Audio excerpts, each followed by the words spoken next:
What happens when a narcissist is exposed? There's a moment in every relationship with a narcissist that changes everything. It's not the first lie you catch, the first manipulation you notice, or even the first time they gaslight you. It's the moment when something clicks in your mind and suddenly the fog lifts. You see them clearly for who they really are, not who they pretended to be. And here's the terrifying part. They know that you know. The mask has slipped, and there's no going back. What happens next is a psychological chess match where the stakes are your sanity, your safety, and sometimes even your reputation. In this video, we're going to walk through exactly what unfolds when a narcissist realizes you've figured them out, and why this moment is both the most dangerous and the most liberating phase of dealing with a narcissist. The moment of recognition. Before we dive into what happens after, let's talk about that pivotal moment of recognition.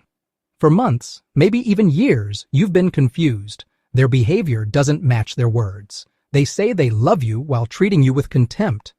They claim to care about your feelings while systematically dismissing them. You've been walking on eggshells, trying to make sense of contradictions that can't be reconciled. Then something shifts. Maybe you read an article about narcissistic personality disorder and felt like someone had written your life story. Maybe a friend pointed out patterns you'd been too close to see.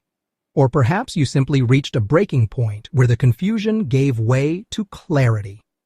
Whatever the catalyst, you suddenly understand that this person has been playing a game all along, and you were never meant to win. This recognition doesn't usually come as a lightning bolt. It's more like watching a picture slowly come into focus. The love bombing at the beginning wasn't genuine affection, but a calculated strategy. The constant criticism wasn't about helping you improve, but about keeping you insecure. The way they twist your words isn't miscommunication, but deliberate manipulation. All those times you thought you were going crazy, you weren't. You were being deliberately confused by someone who needed you off balance to maintain control. The recognition phase is often accompanied by a strange mixture of emotions. There's relief in finally understanding what's been happening. There's grief for the relationship you thought you had. There's anger at the deception and the wasted time. And underneath it all, there's often a quiet determination that things cannot continue as they are. How they sense your awareness. Now, here's where it gets interesting. Narcissists are often incredibly attuned to changes in how people perceive them. They've spent their entire lives managing their image and monitoring how others respond to their performance. So when your perception shifts, they notice. They might not consciously understand what's changed, but they sense it in the same way a predator senses when prey is no longer afraid. Your body language changes. You stop flinching at their criticism. You no longer rush to defend yourself against absurd accusations. You stop trying to explain yourself or justify your feelings. The desperate energy that once characterized your interactions with them is gone, replaced by something they find deeply unsettling. Calm indifference. Your questions change too. Instead of asking, "Why did you do this to me?" you start asking, "What were you hoping to accomplish with that?" It's a subtle shift, but it moves you from victim to observer. You're no longer playing the role they assigned you in their drama. You're watching the play from the audience, taking mental notes. They also notice changes in what they can get away with. Manipulations that used to work now fall flat. Love bombing doesn't pull you back in anymore. Silent treatment doesn't send you into a panic. Gaslighting attempts are met with documentation and calm correction rather than self-doubt. Every tactic in their playbook suddenly stops working, and that's when they know for certain that something fundamental has changed. The initial panic response.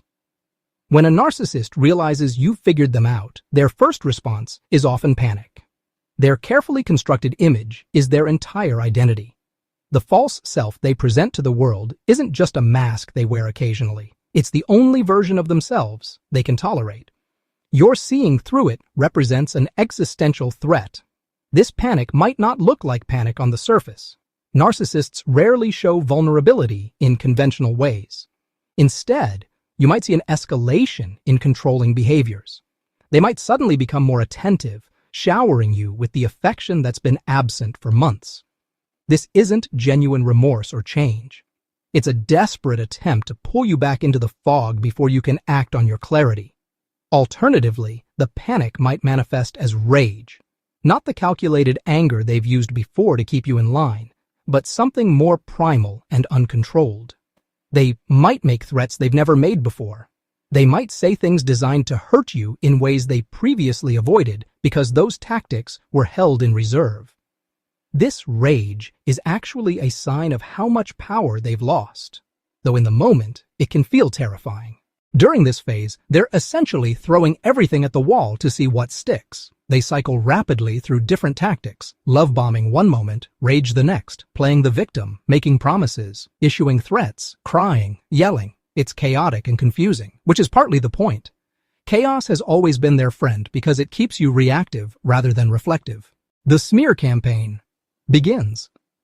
Once the initial panic passes and they realize you're not coming back under their control, many narcissists shift to a different strategy, destroying your credibility. If they can't control how you see them, they'll control how everyone else sees you. The smear campaign is one of the narcissist's most devastating weapons. They begin telling others a version of your story that paints them as the victim and you as the villain. The brilliant cruelty of this tactic is that they often use your own pain against you. Every time you tried to address their behavior, every emotional reaction they provoked, every boundary you attempted to set gets reframed as evidence of your instability, your cruelty, your mental illness. They're often strategic about who they target first. They go to mutual friends with a performance of wounded confusion.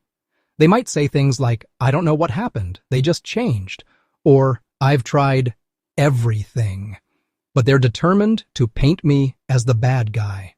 They might share private information you told them in confidence, carefully edited to make you look unstable or unreasonable. What makes the smear campaign particularly effective is that narcissists are often charming and convincing to outsiders. They've spent years cultivating an image of being reasonable, successful, and likable. Meanwhile, you might actually be struggling. The emotional abuse you've endured has taken a toll.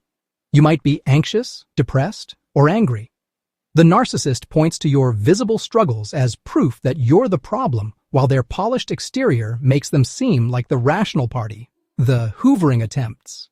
Simultaneously with or following the smear campaign, many narcissists engage in what's called hoovering, named after the vacuum cleaner brand, because they're trying to suck you back in. These attempts can range from subtle to dramatic, but they all share a common purpose: re-establishing control.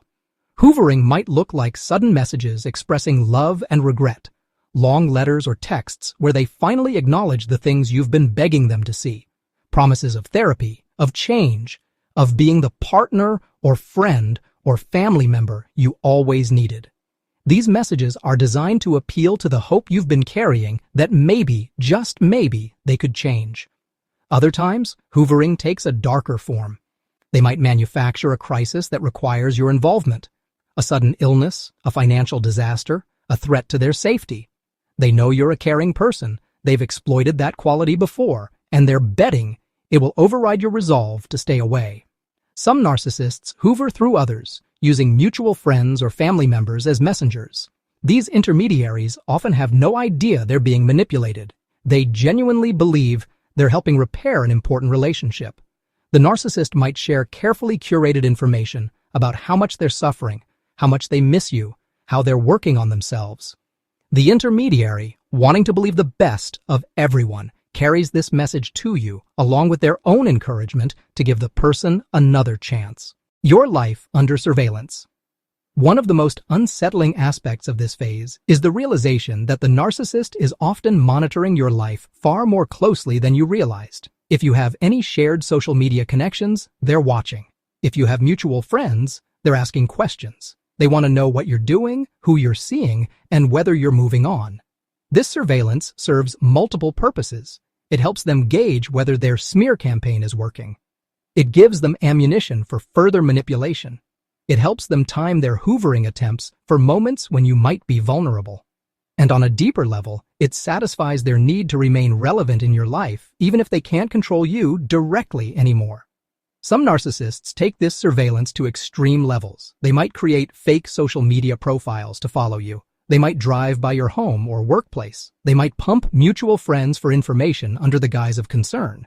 This behavior can cross into stalking, and it's important to recognize when boundaries are being violated in ways that might require legal intervention. The surveillance also extends to how they respond to signs of your healing and growth. If they see you happy, thriving, or moving on, it often triggers a fresh wave of hoovering or smear campaign intensity. Your healing threatens their narrative that you were the problem. If you're clearly doing better without them, it becomes harder for them to maintain the story they've been telling others and themselves. The revelation to others. As time passes, something interesting often happens. Other people start to figure out what you already know. The narcissist, no longer needing to maintain their mask with you, often becomes less careful about maintaining it with others. The energy they were putting into controlling you gets redirected, and their behavior becomes more erratic. People who initially believed the smear campaign start to have doubts. They notice inconsistencies in the narcissist's stories. They see behaviors that don't match the wounded victim narrative. Sometimes the narcissist overplays their hand, saying things about you that are so extreme that reasonable people start to question the source. Former friends or partners of the narcissist might reach out to you, recognizing in your experience echoes of their own. These conversations can be validating, but also heartbreaking. You realize this person has left a trail of damaged relationships behind them, each person going through the same cycle of idealization, devaluation, and discard that you experienced. This phase requires patience because it doesn't happen overnight. Narcissists are often skilled at maintaining their image for extended periods. But masks always slip eventually, especially when the narcissist feels secure in their control over new supply and stops working as hard to impress others. The liberation. Despite all the chaos and pain that comes when a narcissist realizes you've figured them out, there's a profound liberation on the other side. You're no longer living in confusion. You're no longer blaming yourself for relationship dynamics that were never your fault. You're no longer trying to earn love from someone who was never capable of giving it. This liberation comes with the understanding that you don't need their acknowledgement of what happened. You don't need them to admit they were wrong. You don't need them to understand the pain they caused. Your healing doesn't require their participation. That's a powerful realization because it means you're no longer tethered to them emotionally. What they think, say, or do no longer has the power to destabilize you. The liberation also comes from trusting yourself again. You doubted your perceptions for so long, but you were right all along. Your gut instincts were accurate. Your feelings were valid. The confusion you felt was a normal response to abnormal treatment. Reclaiming trust in your own judgment is foundational to healing. Many people in this phase report feeling like they've woken up from a long, strange dream. Colors seem brighter. Decisions feel easier. Relationships with healthy people suddenly seem remarkably simple in comparison. There's no walking on eggshells, no constantly wondering what you did wrong, no exhausting emotional maintenance required to keep the peace. Conclusion. When a narcissist knows you've figured them out, they pull out every manipulation tactic they know. They panic, rage, smear your name, hoover desperately, and often watch your life from the shadows. But here's what they can never take from you: the clarity you've gained. You see them now, truly see them, and that vision is something they can never blur again. The tactics that once worked have lost their power. The confusion has been replaced with understanding. This journey is rarely easy. There will be moments of doubt, days when the smear campaign hurts more than you expected, times when a hoovering attempt catches you off guard and makes you question your resolve. That's normal. Healing isn't linear. But every day you maintain your boundaries. Every time you trust what you know instead of the story they're telling, you reclaim more of yourself. If you're in this phase right now, remember that the intensity of their response is not a reflection of your worth or your choices. It's a reflection of how much control they've lost. Their desperation is actually evidence that you're doing exactly what you need to do. Stay strong, trust what you know, and remember that the fog you've emerged from has lifted for good. What part of this journey resonates most with your experience? Share your thoughts in the comments below. And if this video helped bring clarity to a confusing situation, subscribe for more insights into the psychology of toxic relationships and the path to healing, because understanding these patterns is the first step to never falling into them again.